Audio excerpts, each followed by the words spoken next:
Hello, Grandmasters. Mike Amori.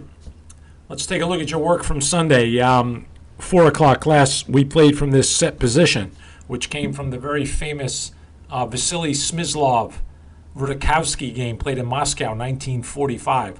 This is a classic. So if you're reading books in school, elementary, 3rd, 4th, 5th grade, you're reading books like A Fish in the Tree or Wonder. Get a little older, A Catcher in the Rye, Lord of the Flies. These are some of the books I've been talking about with my students. Literature teachers, English teachers present these books because, there are things in those books that are very useful for students following that subject. Well, in chess, we go over these classic games because inside these games there are themes and ideas that are just done so well that we think it's a great way for these ideas to stick. Obviously, this stuff is working because the games that you guys played from this set position were really, really good. I'm only going to have time to show you two. From here, right now you're looking at Aurelius playing white against Fred. Aurelius played rook f3. He lifted his rook right away. Then we're going to look at Andrew Feldman, who threw out pawn to g4 here. Very exciting move. It turns out that both these ideas, g4 and rook f3, have been played before. But here's what I'm going to do. I'm going to take you through the Smyslov game. I want to go to move one, just quickly take you through how we got to this position. So we have the e6 move, which still we don't really have a name for it depending on how things progress. We can say we have an open Sicilian. Still not really clear where we're going yet. Knight f6, knight c3. Then when you get d6 and you get this pawn structure where you have these two highlighted pawns on the 3rd rank for black, they start talking about things like hedgehogs or Scheveningen. There's actually another way to pronounce Scheveningen. I'm not going to try. Anyway, those 3-line defenses tend to give the player with black a chance to sit back and wait for white to push. And then at the right moment, they'll spring out with one of these pawns. Very often you will see them play moves like a6, followed by either b6, which would really create a 3-line defense, or a6, b5, depending on what white allows. And then when black feels they're developed enough, they will spring out. Okay? White gladly plays with this extra space and then tells black, look, I'm going to try to increase that space and attack you, and if I'm fast and smart enough, I'll win the game, thinking you're going to be too slow. And black's attitude is, well, I'm going to develop everything, keep it solid, and maybe you'll overextend and you'll have to deal with my counterattack. So I hope these words and ideas make sense to everyone in the class. Here I briefly talked about in class why bishop to b5 check is not high on the grandmaster list, even though if you put this on a computer, you're not going to see that white is losing by any means. I think most masters as white, let's say these are very logical moves, right? Don't really go in for these trades because you're taking a pair of minor pieces off the board in a position where you have more space. And I know that's been repeated so many times, but I hope it's worth hearing again. I have a pawn on e4. I'm controlling 4 ranks. I have very, very easy development, for the rest of my army. This dark square bishop is going to find a post. My king is getting ready to castle in one move. So that kind of gives me an opportunity to create play in the middle game. So why really make a trade that doesn't change your pawn structure or help me get rid of a bad piece? You could make the argument that in this position, you are moving this bishop with a check. That would be true, but again, keep in mind you are giving black a chance to trade a minor piece in a position where they don't have a lot of room for these minor pieces. So that's why in this position, Smyslov chooses this kind of classical approach, just bishop e2, keeping the d1 h5 diagonal under his control, which will stop future knight g4 ideas, etc. Okay, so the full game continuation, bishop e7, Cackle, cackle, little star. That's not even close to being funny. Bishop e3, knight c6, and now the introduction of the f-pawn, where it's so funny that when you're teaching beginners or relatively new improving chess players, you beg them not to move their f-pawn because they're always getting their king mated. There's always some weakness created by that. You can actually see an example in the 2 o'clock puzzle list in the blog of, I think white plays pawn f3 and just gets killed on this diagonal. So you see examples of it all the time, yet as you improve and get strong to your level, the f-pawns are moved all the time, and it's such a weapon. So here we have the very famous and classical e4, f4 pawn duo, which is not an easy tool to use because of the complexity. It creates absolute chaos on the board in the number of variations you have to calculate. Is f5 coming? Is e5 coming? And is black going to strike back at this pawn center? If so, how? So it creates a lot of mystery. So queen c7 for black. You could try to come after that queen with one of the knights, but the queen's going to tuck herself in on b8. And you'll see that this d-pawn will be protected enough times. So Smyslov decides not to mess around on that side of the board, and he makes the commitment to play another standard move in this pawn structure. What you guys did, the two model games, again, you're going to see g4 in this position, and you are also going to see the rook lift, rook f3. Perfectly fine. I mean, you guys got really interesting positions. However, Smyslov, playing in more of a traditional sense, keeps the queens on the board and gets her ready to swing over to this diagonal, to the hopefully to the h4 square, g3 square, depends on how things develop. Now, there is a concept in chess. It says any demonstration on the flank or any use of force on the side of the board by your opponent is very well met by a strike in the center. And I used to use the example of if you can imagine yourself standing on the side of a pool and you drop a fairly large stone in the pool, you'll see the ripple effect. That stone will cause a ripple, but it takes a while for that ripple to be felt on the other side of the pool. If you happen to throw that fairly large stone into the center, it will kind of spread out in all directions and get or cover a lot of ground very quickly. And that's what happens here when you decide to demonstrate on the side of the board. Now, technically, Smyslov hasn't put anything extra over there, but it's clear from his move what he wants to do. So what Rudakovsky does is he creates a ripple, or he creates play in the middle of the board. And he's going to demonstrate one of the ways to use this pawn duo. And what he'll do first is make a trade. He'll trade knights because once he lures your bishop to d4, that bishop gets hit with e5. And that is a very, very common maneuver in these hedgehog type positions. Now, what to do with that strike on your bishop? If you trade right away, it's okay. You can trade right away, but this pawn structure is thought to be somewhat equal for black, because it is, in the center anyway, it's equal. There's pawns on e4 and e5. Both teams are playing on 4 ranks now. There is a difference in pawn structure, There's 4 against, I don't know, this is isolated here, 2.5. I mean, what do you call this? A 4 on 3 on this side of the board and a 3 on 2 over here. But having the isolated e-pawn probably just equalizes the game. I've seen positions here where white plays queen g3.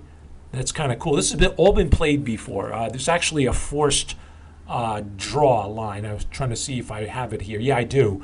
not force, but the possibility. You see why you can't take the bishop, because your queen will hang up there on c7. But black does this cool kind of counterpin, but white can just trade it off. And the position is just flattening out. King goes to h1, and then because this rook is pointing at the knight, there's a tactical threat because there's a pin here. I hope you guys can see that. So black just avoids it by playing king h8, and white says, why not? I'll take it anyway. And when you take back, white just pounces on these weak squares, and you can see that you're undeveloped. Trying to protect that pawn is possible, but white is going to slide over with the rook, either here or here, and get a lot of counterplay. The draw line I was talking about looked like this. Rook g8 and just queen takes pawn. There's been a couple of GMs that had this position, and the rook blocks, and then you just check, back, check, back. Anyway, so, that didn't happen in any of our games. So let's go back. There's the strike in the center. Now what to do? Smyslov backs the bishop up. And when he does, he tells black, I want you to take me. And if you take me here, then I'll keep that advantage of having a pawn on the fourth rank to your pawn on the third. But Rudakovsky says no to that idea. A lot of players also now in more modern times will play a move like b6, simply just to develop the last minor piece and keep this pawn tension. In our feature game, Rudakovsky played bishop to e6, which was an interesting choice. He probably should have maneuvered it right away to cover the d5 square. Well, technically he is doing that now, correct? However, after pawn f5, in order to maintain your coverage of the d5 square, you needed to go back to d7. And from d7, you can eventually camp out on c6 to control this square. And you may ask, what's the big deal about that square? Well, that pawn thrust you made in the middle created an outpost for white. So that's why. So after Smyslov hits the bishop, some people say that this move, bishop c4, was a mistake. Funny, if you put this on a computer, and I've had a pretty strong one look at this game, it doesn't see how bad this is. It doesn't find it bad at all. It has white just having a very tiny edge. But as humans, it seems that in our chess games, when we do trade off pieces that could have a purpose later on, we, sorry, I just got done pointing at Ben. We can get in trouble. I don't know if that makes sense. This light squared bishop doesn't really have a future attacking this king. You can see this analysis in Sunil Weeramantri's book, Best Lessons of a Chess Coach. He does an excellent job talking about this particular game. So I remember him talking about how white really couldn't use this bishop because of these pawns locked in the middle. So when black offered Smyslov a chance to trade it, he kind of just jumped on it. So the light square bishops come off, and then he just immediately pounces on the d5 square by attacking the knight. The rook protects the undefended bishop, swap them off, and try to create a position where you have a superior knight. There is a line that you could snap off a pawn, but you would get hit with rook f2, and eventually with this rook coming to c1, black is going to have to sacrifice an exchange because there's this knight c7 business. But Rudakovsky saw all that. So rather than going for those complications, he just retreated his bishop so that the bishop holds this square, making queen takes c2 a threat. So Smyslov pushes it to protect it. Queenside play, and I'm going to go a little fast here because I want you to see the other games. B3, just kicking the queen back and also keeping everything on the queen side under his control. Then he's going to operate on the king side. And I remember reading that in that book as well. He's going to definitely attack the king side, but first he solidifies everything here. check. Do not trade queens. Do not put your rook in a pin. Do not go back with a knight. Go to h1. I mean, you have all of your heavy pieces on the back rank. Nothing to worry about. Rook c8. Looks like black is going to play you-know-where. And now a rook lift. So very similar to Aurelius's idea. King anticipates an attack coming, so clears the space, and this really nice pawn thrust, f6. And by the way, back here, before the rook lift, the move f6 is also very, very strong, maybe stronger than the game continuation. But he just, developed with the piece, rook up, king over, now f6, and takes, and a really clever in-between move, bringing the queen over to the queen side, rook g8, knight takes f6, the rook lifts up, rook g3. So that's going to be bad news if you let that get captured. So the bishop took the knight. Black's already in big trouble, by the way. Taking, pinning the rook, only move. And here's a good time to pause your video in case you had any problems. What would you play here? So if you missed class, it's the concept of bringing in the last piece with a deadly threat on d6. So Rutkowski just pushes the pawn and then a neat little finish. Trade off a pair of rooks, and then rook takes d5, black resigns. There's no stopping this check at the top of the board. Okay, now let's go back. Okay, let's look at our friend Mr. Feldman, who threw out g4 in this position. All been played before. He's playing against Jared. I just want to show you just quickly how these guys handle this position. So e5 by black, and then knight to b5, the move that I think Andrew saw when this first hit the demo board. Queen went to d7, and now g5. It just keeps pushing against black's king side. Knight goes into g4, and you'll see that that knight is protected twice. So here, everything comes off the board, including the queens, and white follows up with f5, trying to shut this bishop out of the game. And then Jared immediately hits with f6. Now, white is a little better here, I think, because of that space. It is a little bit cramping, and with all these pawns getting locked up, you have to make sure that the bishop pair doesn't really, kind of flounder behind all those pawns. So knight c7, I like his idea a lot. He's got his eye on this juicy e6 square. Rook a to c8, and then in the knight goes to e6. Surprisingly, black is not lost here. He has all the major squares covered. He ended up playing rook f to e8. Next knight comes in, and I'm going to leave this game here. Andrew with white got a good advantage. Well, I can actually show it to you really quick. Black jumps in with some play on the c file, but Andrew just trades here and then plays knight d here, which wins in exchange. It's not a pure exchange. There is some compensation.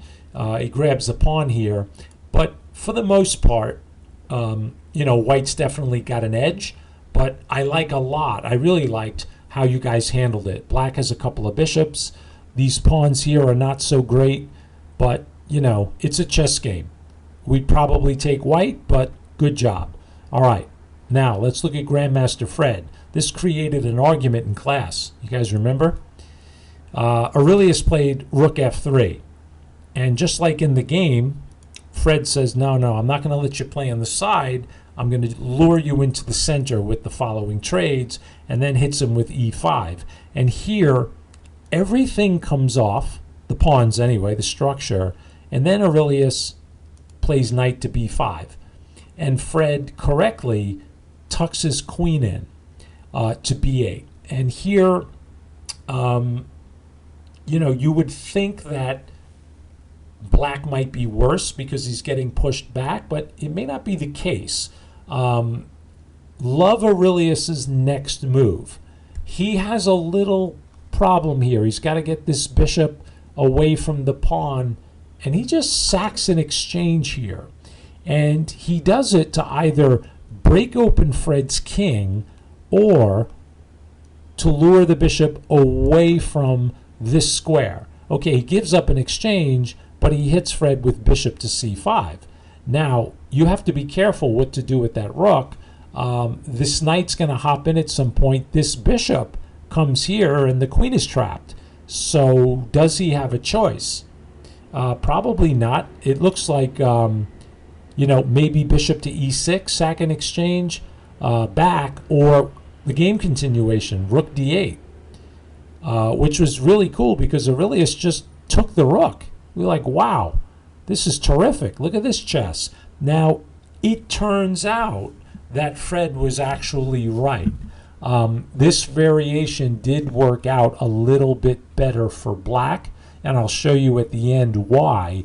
But I was impressed with the level of Aurelius's calculation, that he could just take the rook like that and get his queen back. So Eric and I were looking at this going, wait a minute, this can't be right. It turns out that it's playable, but it is better for white, for black rather. So now Aurelius has to get his queen back, so he traps it. And Fred finds bishop to g4. He's going to lose the queen anyway. He attacks the undefended bishop. Aurelius gets his queen. Fred in between move on e2. And we were impressed. You guys saw all of this. Knight goes to c3. That's the move I didn't see. Just going back, and now there are pieces hanging everywhere on the board. But Fred just finds the cleanest way out. Bishop to b6, check. King h1. Rook takes, knight takes, and then rook to d8. And, take a look at what these guys did. Material is equal. Pawn structure, I don't know, maybe slightly better for black because this is an isolated pawn. It could become a target to the king or the rook. There are some distinct advantages, though, besides that. Can you find them here? Knight c3 was played in the game, but Fred just kind of pounces. So he has the better rook, and try to remember why the bishop might be better than the knight in this position, even though the knight does have a square here in the middle of the board. The problem is going to be protecting these pawns down here. You probably don't want to play moves like rook to c1 and babysit that pawn, because ideas like bishop to d4, trying to remove the knight, really damage the structure. If you try to hold everything, black's just going to bring their king out, and if you chase the bishop away, it's going to come to a square like e3, and black is going to be better. All right, I'm going to leave it at this. We're at like 23 minutes. I feel like a pitching coach watching the pitch count. I try to go 20 minutes tops, but, we had a lot to do. I hope you enjoyed the game. I hope you enjoyed your interpretation of the game. I will see you birds Sunday. Nice work.